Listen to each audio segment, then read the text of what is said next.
सदियां बीत जाती है, अपना वजूद छोड़ जाती है। प्राचीन जम्बूद्वीप का वजूद आज भी हमें भारत के कोने कोने में दिखाई दे रहा है। जय भीम, नमो बुद्धाय। आप सभी का स्वागत है आपके चहेते चैनल पर, जिसका नाम है बोधिसत्व। इस बोधिसत्व यूट्यूब चैनल के माध्यम से आप प्राचीन भारत का इतिहास देख रहे हो। इसमें आमतौर पर प्राचीन बौद्ध गुफाएं और प्राचीन बौद्ध स्तूपों की जानकारी हम ले रहे हैं। किस प्रकार सारे भारत भर में यह जो प्राचीन बौद्ध गुफाएं और यह जो प्राचीन बौद्ध स्तूप है, यह अपनी अंतिम सांस लेते हुए हमें दिखाई दे रहे हैं। आज का यह वीडियो बहुत ही खास है, क्योंकि आज आपको महाराष्ट्र में जो वज्रयान शाखा है, बौद्ध धम्म की तीसरी शाखा, उससे मैं रूबरू कराने वाला हूँ। कब महाराष्ट्र में वज्रयान जो पंथ है वह आया, उसके बाद उन्होंने किस प्रकार यहाँ पर कार्य किया, उसकी भी जानकारी ले रहे हैं। तो आज हम जाने वाले हैं महाराष्ट्र में के रत्नागिरी ज़िले के दापोडी तहसील के पन्नाळे काजी। इस प्राचीन बौद्ध गुफा की जानकारी हम लेने वाले हैं। तो देखिए, इन प्राचीन बौद्ध गुफाओं तक आने के लिए हमें, आप मुंबई से आए हो, चाहे फिर पुणे यहाँ से आए, चाहे फिर सातारा हो, कराड़ हो, सांगली यहाँ से, अगर आप सातारा कराड़ यहाँ से आ रहे हो तो आपको जो चिपळूण का रूट है उस रूट से यहाँ तक आना होगा। जो जहाँ पर अभी मैं खड़ा हूँ इसे वाकवली फाटा कहा जाता है। या फिर आप मुंबई से आ रहे हो तो मुंबई से आपको दापोली यहाँ तक आना है।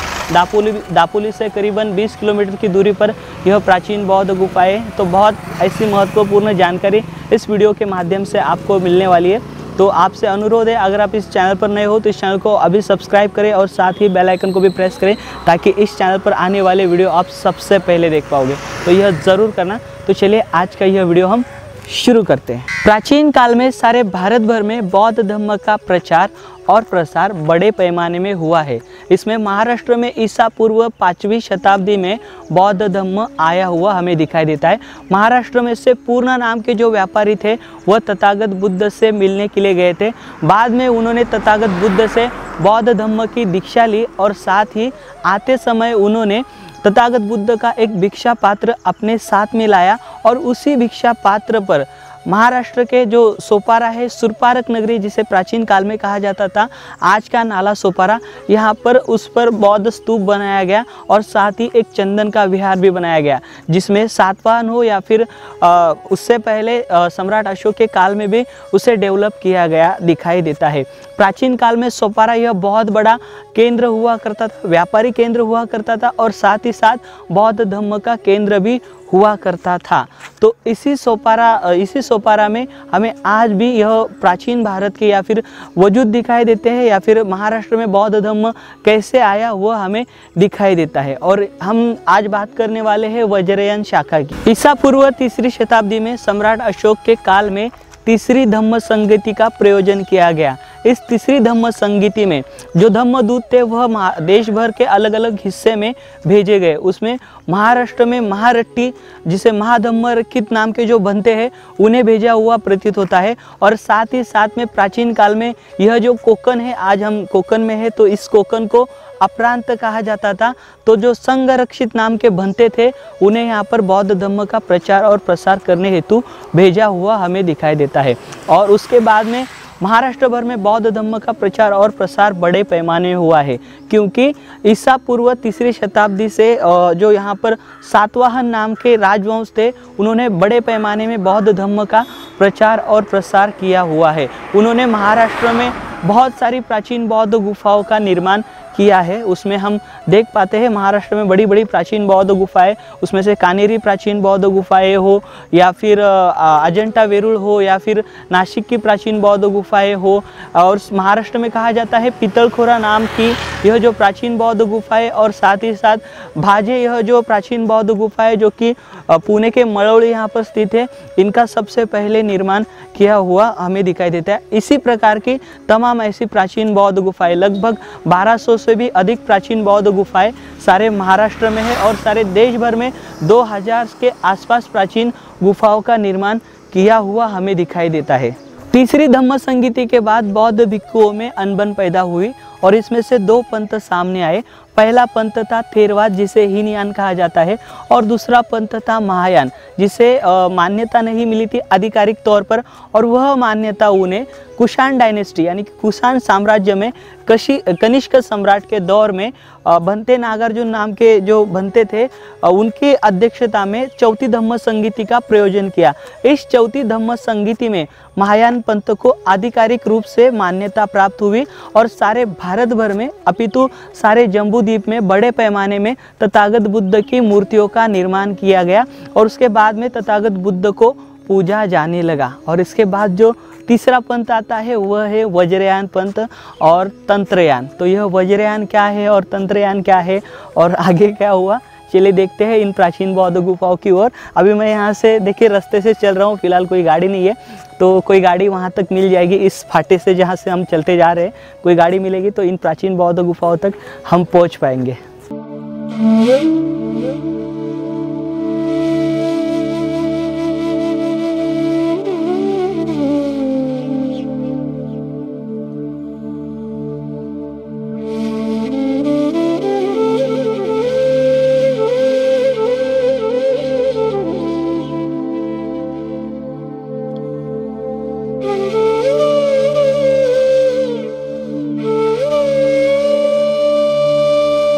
आप देख रहे हो मेरे पीछे हरियाली। यहाँ पर इस कोकन में बड़े पैमाने पर काजू और जो आम है, आम के यहाँ पर बागायत दिखाई देती है। तो इस कोकन का प्राचीन काल में अपरांत करके उल्लेख हुआ है बहुत से लेखों में प्राचीन काल के। उसके साथ साथ टॉलमी इन्होंने जो ग्रंथ लिखा है अर्थन सी ऑफ पेरिप्लस, इसमें भी इस जगह का जो अपरांत करके ही उल्लेख किया गया है। तो इस अपरांत में बेहतरीन ऐसी प्राचीन बौद्ध गुफाएं जो कि चौल प्राचीन व्यापारी बंदर था वहाँ से जो मार्ग आया है, या फिर अभी हम जिन प्राचीन बौद्ध गुफाओं की ओर जा रहे हैं जो कि पन्नाले काजी, इन प्राचीन बौद्ध गुफाओं से आगे खेड़ की प्राचीन बौद्ध गुफाएं, उसके आगे चिपळूण की प्राचीन बौद्ध गुफाएं हमें दिखाई देती है। और यह जो गुफाएं है यह बहुत ही लाजवाब है और यहाँ पर खासकर थेरवाद और साथ ही साथ जैसे मैंने आपको शुरुआत में ही कहा वज्रयान पंथ का ज़्यादा प्रभाव दिखाई देता है। तो वज्रयान पंथ का प्रभाव बाद में, और यहाँ पर बहुत बड़ी वज्रयान पंथ की शाखा रहा करती थी ऐसे प्रतीत होता है। तो आज हम उसकी सारी जानकारी लेने वाले हैं। यह जो जगह है, इस जगह की पहली जो खोज है वह जेम्स बर्जेस इन्होंने उनके एक लेख में पब्लिश किया था, एक न्यूज़पेपर में आर्टिकल में। और साथ ही साथ यहाँ के जो अन्ना साहेब शिरगांवकर है, इन्होंने इस प्राचीन बौद्ध गुफा को प्रकाश में लाया था ऐसा कहा जाता है। तो हम देखेंगे और भी जानकारी लेंगे। और उसके साथ साथ यह जो प्राचीन बौद्ध गुफाएं हैं, मन देशपांडे इन्होंने इन प्राचीन बौद्ध गुफाओं के ऊपर संशोधन कर इसका आर्टिकल पेश किया था। तो 177 पेज का बुक है जो संशोधन रिसर्च हुआ है यहाँ का, तो उसकी जानकारी इस रिसर्च में दी गई है। ये हम है और ये हमारे हाथ में काजू है, अभी हम इसे खाने जा रहे हैं। ये काजू का फल है, यहाँ पर काजू है। तो इस कोकन में जैसे मैंने आपसे कहा बड़े पैमाने में इसका उत्पादन किया जाता है, तो वह इस प्रकार का फल होता है। देख लीजिए आप, कोकन का ये जो काजू है इसका फल तो बहुत ही मीठा है। जैसे मैंने आपसे वीडियो में कहा यहाँ पर पूरी इसकी बागायत है बहुत बड़े पैमाने में। अभी हम इन प्राचीन बौद्ध गुफाओं के समीप है, तो जल्द ही 5 से 10 मिनट में यहाँ तक पहुँच जाएंगे। और यहाँ पर अभी कुछ लोग काजू पेड़ से निकाल रहे थे, तो हमने उनसे कहा कि हमें भी दे दो थोड़ा, तो उन्होंने ऐसे 4-5 फल दिए। उसके ऊपर का देखो यह काजू है, इसे देखिए गर्म करके निकाला जाता है। इसकी फैक्ट्री यहाँ पर हुआ करती है और फैक्ट्री में यह सस्ते दाम पर मिलते हैं और यह फल ऐसे खाने में मिल जाते हैं। यहाँ के लोगों को आप मांगोगे दे दो करके तो वो दे देंगे।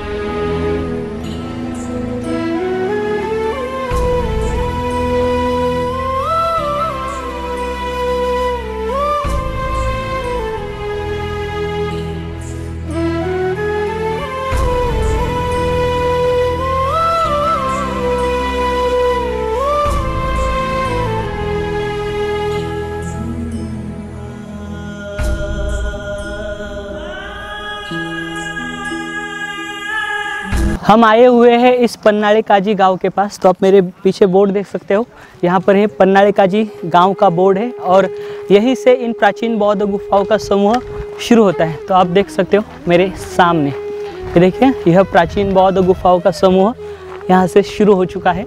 और सबसे पहले सामने हमें एक बोर्ड दिखाई दे रहा है, वह बोर्ड हर जगह होता है, आर्कियोलॉजी विभाग द्वारा लगाया जाता है। यहाँ पर यह जो प्राचीन ऐतिहासिक वास्तु है, ये जो बौद्ध गुफा आप देख पा रहे हो, इसकी जानकारी यहाँ पर दी गई। इसकी जानकारी नहीं, मतलब यह एक संरक्षित स्मारक है, उसका यह बोर्ड है। आमतौर पर जितने भी प्राचीन बौद्ध गुफाएं हैं उनके बाहर इस प्रकार का प्रोटेक्टेड मॉन्यूमेंट का बोर्ड लगाया जाता है। तो यहाँ पर ये देखिए, यह प्राचीन बौद्ध गुफा यहाँ से शुरू होती है। यहाँ पर यह 1 नंबर की प्राचीन बौद्ध गुफा है, देखिए वह इस प्रकार की है। तो अभी हम जानकारी लेने की कोशिश करते हैं। चलिए, इन पन्नाड़े काजी प्राचीन बौद्ध गुफाओं की शुरुआत हम 1 नंबर की प्राचीन बौद्ध गुफाओं से करेंगे। देखिए, 1 नंबर की यह प्राचीन बौद्ध गुफा है। यहाँ पर एक सभा मंडप है, इस प्रकार का है। तो देखिए, यह वज्रयान पंत द्वारा निर्माण किया गया ये गुफा है। देखिए, यह इस प्रकार की है। आइए बाहर आप।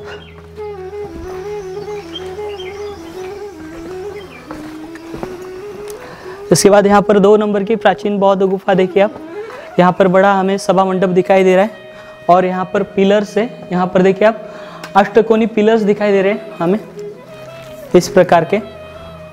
और यहाँ पर अलग अलग से देखिए ध्यान कक्ष थे और देखिए यह इस प्रकार के हैं। आइए आप देखिए, यह प्राचीन बौद्ध गुफाएं कुछ इस प्रकार की है।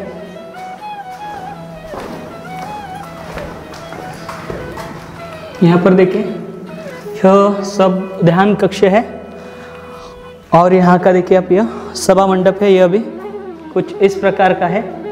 आइए बाहर।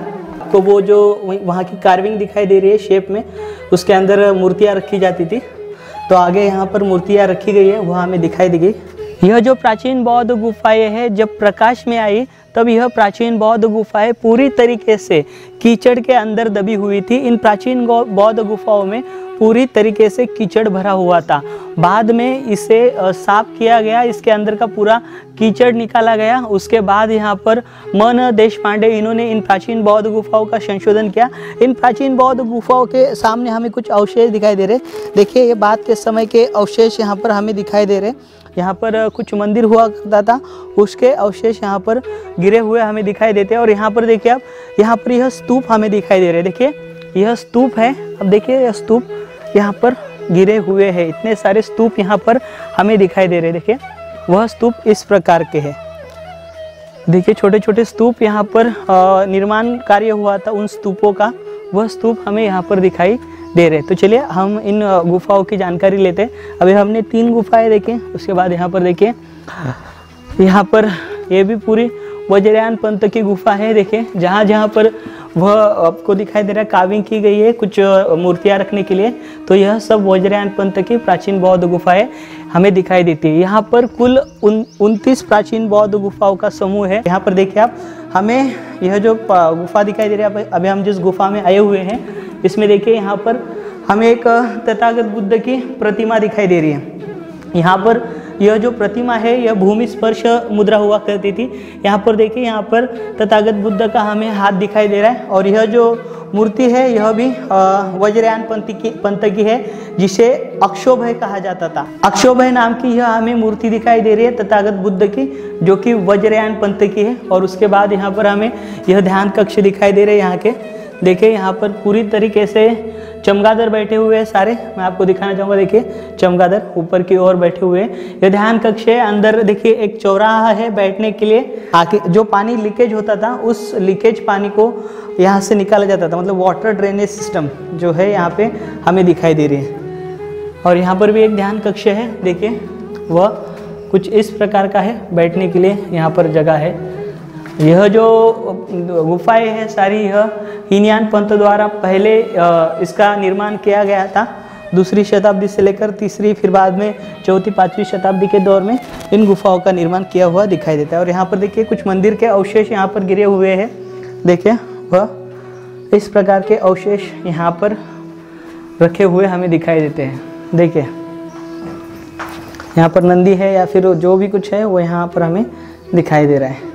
आप यह जो पन्नाले काजी नाम की प्राचीन बौद्ध गुफाएं देख रहे हो, यहाँ तक आने के लिए बहुत सारी दिक्कतों का सामना हमें करना पड़ता है और यहाँ आने के बाद किसी भी प्रकार की सुख सुविधा यहाँ पर नहीं है। एक तो ठहरने के लिए आम बात है, ऐसी जगह पर कौन ठहरेगा, और यहाँ से दूर दूर तक कोई भी होटल नहीं है। उसी के साथ साथ अगर हम यहाँ पर आते हैं तो एक भी शौचालय नहीं है। अगर यहाँ पर महिला वर्ग आएगी तो उन्हें बहुत सारी दिक्कतों का सामना करना पड़ेगा। उसी के साथ साथ हम देख पाते हैं इन प्राचीन बौद्ध गुफाओं का जो डाक डुची का काम रहता है, मतलब जो अभी यहाँ पर यह स्तूप गिरे पड़े हुए हैं या फिर अंदर जो लीकेज हो रहा है उसे रोकने के लिए यहाँ पर कोई भी कार्य किया गया नहीं है और कोई निधि इसको पास हुआ नहीं है। तो यह होना चाहिए। और साथ ही साथ यहाँ का आप इलाका देख सकते हो, इतना बेहतरीन और इतना सुंदर है। तो यहाँ पर थोड़ा बाग बगीचा होना चाहिए, जो आने वाले पर्यटक रहेंगे नेक्स्ट टाइम आएंगे और यह जो प्राचीन बौद्ध गुफा है इनका प्रचार और प्रसार बड़े पैमाने में होगा। लेकिन यह सारी बातें यहाँ पर नहीं है, उसके कारण यहाँ पर ज़्यादा लोग आते नहीं। और चौथी महत्वपूर्ण बात यह कि हम आते समय सुबह हम निकले थे 7 बजे, लेकिन हमें यहाँ तक आने के लिए करीबन 12 से 12:30 बजे यहाँ पर हम आए, क्योंकि हम जो वाकोली फाटा है, वाकोली फाटे के यहाँ पर हम 7 बजे थे। यहाँ से करीबन 19 किलोमीटर की दूरी पर यह वाकोली फाटा है। वहाँ से किसी भी प्रकार की बस या कोई भी सेवा उपलब्ध नहीं है जो कि यहाँ तक हम आ सके। और जो दापोली से गाड़ी आती है वह भी बहुत ही कम आती है, जो कि उंगलियों की गिनती पर ऐसी गाड़ियाँ यहाँ पर आती है। तो यह सारी चीज़ों का बहुत आम लोगों को दिक्कत होती है, इन बातों का सामना करना पड़ता है। तो यहाँ पर आर्कियोलॉजी विभाग द्वारा इन सारी बातों के ऊपर ध्यान देना चाहिए और महाराष्ट्र राज्य द्वारा भी यहाँ पर इन बातों पर ध्यान देना चाहिए, क्योंकि यह प्राचीन बौद्ध गुफाएं आने वाले समय में इसी प्रकार अगर दुर्लक्ष्य रहा तो यह ख़त्म हो जाएगी और आने वाली जो हमारी कौम रहेगी उन्हें अपना इतिहास पता नहीं चलेगा। तो उसके लिए इन प्राचीन बौद्ध गुफाओं को बचाने के लिए हमें आगे आना होगा और शासन प्रशासन ने भी इसके अंदर अपना ध्यान देना होगा, तभी जाकर यह जो गुफाएं हैं बच पाएगी। यहाँ की जो गुफाएं, जैसे मैंने आपको बताया, शुरुआती जो गुफाएं वह हीनयान पंथ द्वारा बनाई गई है। जो 2 नंबर है, 4 number, 5 number, 6 number, 7 number, 8 number, उसके साथ साथ आगे की भी जो प्राचीन बौद्ध गुफाएं ये जो है 8 नंबर तक, इनका निर्माण जो है 2री शताब्दी से लेकर 3री शताब्दी के बीच में किया गया। और उसके बाद वाली जो 10 नंबर हो या फिर 11 number, 12 number, 13 number, 14 number, 16 number, 17 number, 18 number, इनका 4वीं से 5वीं शताब्दी के बीच में किया गया है। फिर बाद में यहाँ पर जो वज्रयान पंथ है, वज्रयान पंथ द्वारा यहाँ पर इन प्राचीन बौद्ध गुफाओं में बदलाव किया हुआ हमें दिखाई देता है। 12वीं शताब्दी तक यहाँ पर बदलाव हुआ। बाद में 14वीं शताब्दी में यहाँ पर जो दूसरे पंथ है, यहाँ के जो नाथ पंथ है या फिर गणात्य पंथ है, उनके द्वारा इन प्राचीन बौद्ध गुफाओं में जो बदलाव है वह किया हुआ हमें दिखाई देता है। और अभी यहाँ पर देखिए 3 से 4 संप्रदाय या उससे भी अधिक संप्रदाय के यहाँ पर अवशेष है, यानी कि पहला जो हमारे थेरवाद परंपरा की यह प्राचीन बौद्ध गुफा है उनका अस्तित्व यहाँ पर दिखाई देता है। उसके साथ साथ वज्रयान पंथ का अस्तित्व यहाँ पर दिखाई देता है।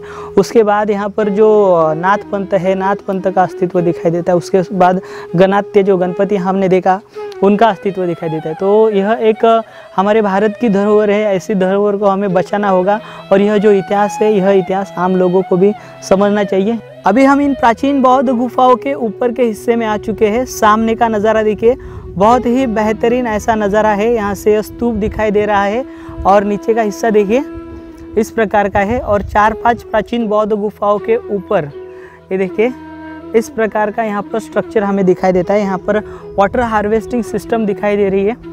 देखिए ऊपर भी बहुत कुछ था लेकिन वह गिर गया होगा नैसर्गिक आपत्ति के कारण। और यहाँ पर जो हमें नीचे स्तूप दिखाई दे रहे हैं, देखिए जो नीचे का स्तूप हम देख रहे हैं वह स्तूप यहाँ पर फिक्स हुआ करता था, यानी कि जो स्तूप नीचे गिरे हुए हैं वह इस प्रकार यहाँ पर फिक्स हुआ करते थे। देखिए यह स्तूप की जगह हमें यहाँ पर दिखाई दे रही है। चलिए नीचे चलते हैं और जानकारी लेने की कोशिश करते हैं। अभी यहाँ पर हम 10 नंबर की प्राचीन बौद्ध गुफा के समीप है। तो देखिए यह 10 नंबर की प्राचीन बौद्ध गुफा है। यह वज्रयान पंथ के मुताबिक बहुत ही महत्वपूर्ण ऐसी प्राचीन बौद्ध गुफा है। देखिए यहाँ पर हमें इस प्राचीन गुफा के अंदर एक शिल्प दिखाई दे रहा है। देखिए यह शिल्प कुछ इस प्रकार का है और इस शिल्प को महाचंड रोशन कहा जाता है या फिर इसे अकाला भी कहते हैं। देखिए इस प्रकार का यह शिल्प है, इसे अकाला कहते हैं। महाचंड रोशन, उसके साथ साथ अकाला। देखिए इससे यह समझ में आता है यह जो प्राचीन बौद्ध गुफा है या फिर यहाँ पर जो वज्रयान पंथ रहा करता था, इनका संबंध बंगाल और उड़ीसा से रहा होगा। देखिए वो इस प्रकार की प्रतिमा यहाँ पर दिखाई देती है, इसे अकाला कहा जाता है। आमतौर पर आप गूगल सर्च करोगे तो इसकी जानकारी आपको मिल जाएगी। देखिए इस प्रकार का है यह 10 नंबर की प्राचीन बौद्ध गुफा। और देखिए इस प्रकार का यहाँ पर कार्विंग किया हुआ हमें दिखाई देता है। तो बहुत ही महत्वपूर्ण ऐसी यह प्राचीन बौद्ध गुफाएं हैं। ऐसे कहा जाता है इस कोकन में शक्कमित्र नाम का जो वज्रयान पंथ के दूत थे वह यहाँ पर धर्म का प्रचार और प्रसार करने हेतु आए थे।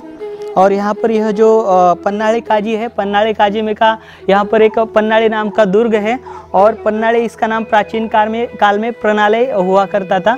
विक्रमादित्य जो शिलाहार नाम के राजा थे उनका यहाँ पर एक ताम्रपट मिला था। उस ताम्रपट में जो शिलालेख था उसके अंदर इसका जो नाम है वह प्रणालय करके दिया हुआ दिखाई देता है। और साथ ही साथ जो आदिल शाही यहाँ पर आई हुई थी और उन्होंने यहाँ पर एक काजी भेजा था और उस काजी और जो प्रणालय नाम है उसको जोड़कर इसका नाम पन्नाळे काजी ऐसा रख दिया गया है। अभी हम आए हुए हैं इन प्राचीन बौद्ध गुफाओं में जिनका यहाँ पर 12 नंबर की यह प्राचीन बौद्ध गुफा है। देखिए यहाँ पर अष्टकोणी पिलर्स हमें शुरुआत में दिखाई दे रहे हैं इन प्राचीन बौद्ध गुफाओं के सामने। देखिए यहाँ पर पूरी तरीके से पहले हीनयान पंथ द्वारा इसका निर्माण किया गया था, फिर बाद में इसे वज्रयान पंथ द्वारा इसके अंदर बदलाव किए गए हैं। देखिए यहाँ पर यह ध्यान कक्ष है और साथ ही साथ ऊपर से जो पानी लीकेज होता था यहाँ पर वाटर ड्रेनेज सिस्टम हमें दी हुई दिखाई देती है। आइए आप ये देखिए वाटर ड्रेनेज सिस्टम जो बहुत बेहतरीन है और बेहतरीन तरीके से की हुई थी। देखिए यहाँ पर ये हम 12 नंबर की प्राचीन बौद्ध गुफा के अभी समीप है। देखिए यहाँ पर वज्रयान पंथ द्वारा इसका फिर से उन्होंने इसके अंदर चेंजेस किए थे, यहाँ पर हमें दिखाई देते हैं। और यहाँ पर देखिए यहाँ पर भी एक ध्यान कक्ष है और बैठने के लिए यहाँ पर बाग दिखाई दे रहा है। देखिए इस सभा मंडप के समीप भी बैठने के लिए यहाँ पर जगह दिखाई देती है। तो यहाँ पर वज्रयान पंथ द्वारा बहुत सारे चेंजेस किए गए थे। और यहाँ पर देखिए यहाँ पर स्तूप दिखाई दे रहे हैं इस 12 नंबर की प्राचीन बौद्ध गुफा के सामने। ये देखिए इस प्रकार का स्तूप हमें कानेरी नाम की जो प्राचीन बौद्ध गुफा है जो कि संजय गांधी नेशनल पार्क के अंदर स्थित है, उसके अंदर हमें इस प्रकार की जो स्तूप है वो हमें दिखाई देते हैं। देखिए यह स्तूप, यहाँ पर आप मेरे सामने यह 14 नंबर की प्राचीन बौद्ध गुफाएं देख रहे हैं। ये देखिए इन 14 नंबर की प्राचीन बौद्ध गुफा में हमें नाथ संप्रदाय का प्रभाव दिखाई दे रहा है। देखिए यह नाथ संप्रदाय के शिल्प है। यहाँ पर ऐसे टोटल 12 शिल्प हमें दिखाई दे रहे हैं। उस साइड में देखिए आप इस साइड में 6 शिल्प है और इस साइड में 6 शिल्प है। देखिए यह शिल्प यहाँ पर हमें दिखाई दे रहे हैं। देखिए यह शिल्प यहाँ पर चौरंगी नाथ और कानिफ नाथ जो शिल्प है या फिर बहुड़ी योगिनी, इनके हमें यहाँ पर शिल्प दिखाई दे रहे हैं। और अंदर चलिए आप, अंदर हम देखते हैं, अंदर आइए। देखिए अंदर भी हमें यहाँ पर यह शिल्प दिखाई दे रहे हैं। तो देखिए ये गर्भगृह है इसका, इस प्राचीन बौद्ध गुफा का। इसके अंदर देखिए आदित्यनाथ और मत्स्येंद्रनाथ, इनके शिल्प हमें दिखाई दे रहे हैं। देखिए ये नाथ संप्रदाय के शिल्प हमें यहाँ पर दिखाई दे रहे हैं। देखिए वह इस प्रकार के हैं। और आइए बाहर, अब हम आगे की प्राचीन बौद्ध गुफा की जानकारी लेते हैं। ये देखिए यहाँ पर आप इन प्राचीन बौद्ध गुफाओं का यह हिस्सा देख रहे हैं, यह पूरी तरीके से खंडर हो चुका है। इसका कुछ ही हिस्सा हमें यहाँ पर दिखाई देता है। चलिए आगे देखिए आप। यहाँ पर देखिए, यहाँ पर जो ताम्रपट मिला था, शोभना गोखले इन्होंने इस ताम्रपट को प्रकाश में लाया था।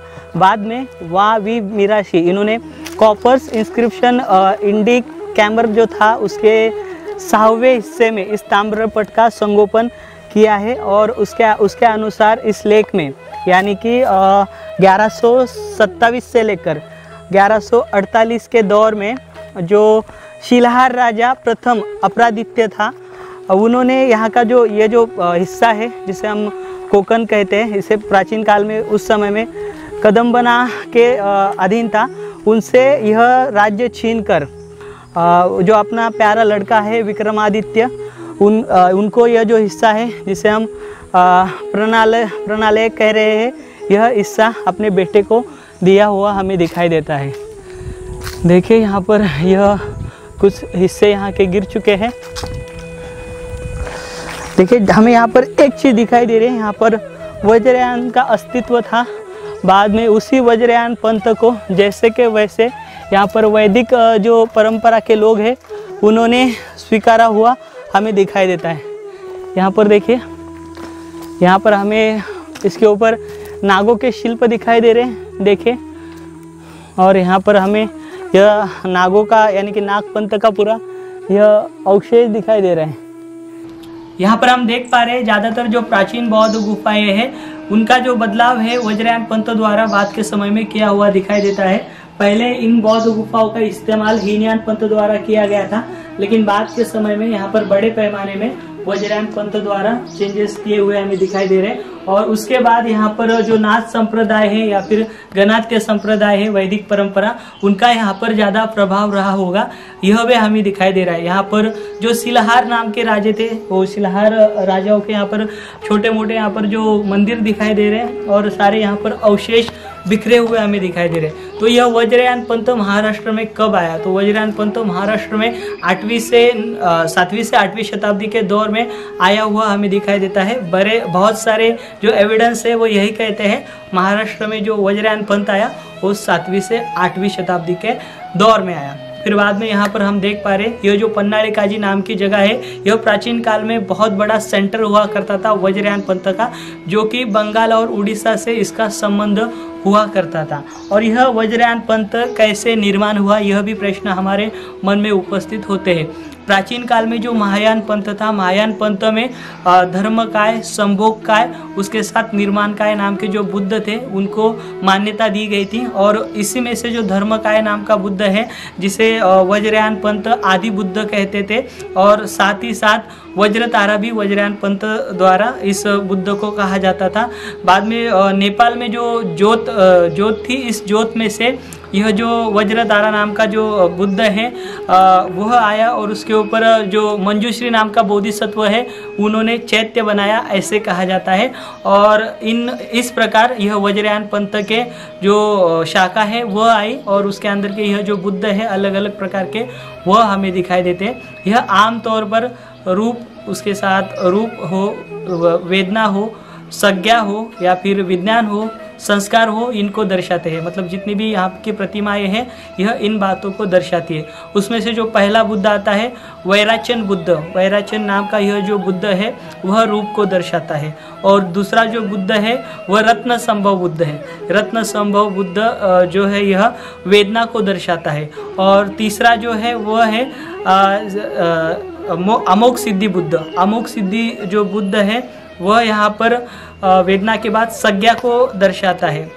उसके बाद आता है जिसे अमिताभ कहते हैं, जो कि आमतौर पर हमें चाइना में दिखाई देता है। इस अमिताभ नाम के बोधिसत्व या फिर बुद्ध को जो है वह संस्कार के लिए जाने जाते हैं। और जो अक्षोभय नाम के बुद्ध जो है वह विज्ञान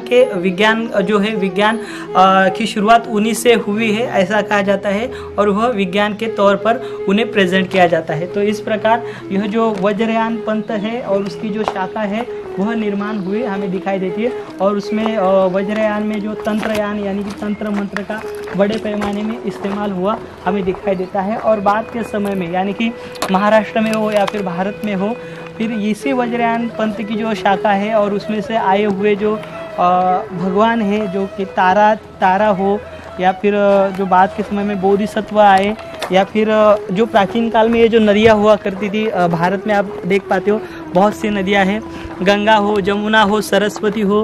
बाद में इनके नामों पर यहाँ पर मूर्तियाँ बनाई गई हमें इसी काल में दिखाई देती है। यानी कि 8वीं शताब्दी से लेकर 12वीं शताब्दी के दौर में बड़े पैमाने में मूर्तियों का निर्माण हुआ हमें दिखाई देता है। थेरवादी परंपरा के अनुसार जिन बौद्ध गुफाओं का निर्माण हुआ था उनमें बहुत से बदलाव यहाँ पर वज्रयानी जो पंथ है उनके द्वारा किया हुआ हमें दिखाई देता है। और वज्रयान पंथ का प्रभाव कम होते यहाँ के जो शिलाहार राजा थे उनके अंडर में यहाँ पर बड़े पैमाने में इन प्राचीन बौद्ध गुफाओं में बदलाव किए हुए हमें दिखाई देते हैं।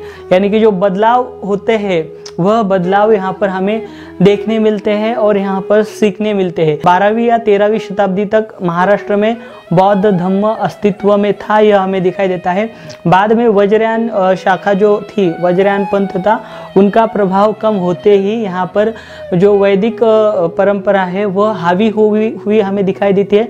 अपितु जो वज्रयान पंथ के अलग अलग जो ये थे भगवान थे उन्हें बाद के समय में यहाँ पर जो वैदिक परंपरा है उन्होंने अपनाया हुआ हमें दिखाई देता है। तो इन प्राचीन बौद्ध गुफाओं में हमें यह सब देखने मिलता है। तो यह बहुत बड़ा यह प्राचीन बौद्ध गुफाओं की यह शाखा है जो कि 29 प्राचीन बौद्ध गुफाएं हैं। उनमें से ज़्यादातर प्राचीन बौद्ध गुफाओं में हमें बाद के समय में किया हुआ कार्य दिखाई देता है, चाहे वो वज्रयान पंथ हो, चाहे फिर वो नाथ पंथ हो, या फिर बाद के समय में जो भी पंथ आए उनके यहाँ पर हमें अवशेष दिखाई देते हैं। तो साथियों, इसी प्रकार के वीडियो आपके सामने आते रहेंगे। अगर आपको यह वीडियो अच्छा लगा हो तो इस वीडियो को लाइक करें, कमेंट दें, शेयर करें। अगर आप इस चैनल पर नए हो तो इस चैनल को अभी सब्सक्राइब करें और साथ ही बेल आइकन को भी प्रेस करें ताकि इस चैनल पर आने वाले वीडियो आप सबसे पहले देख पाओगे। तो आप यह ज़रूर करना। तो मिलेंगे अगले वीडियो के साथ, नए जानकारी के साथ, नए वीडियो के साथ। तब तक आप अपना ख्याल रखें। जय भीम, नमो बुद्धाय, जय भारत।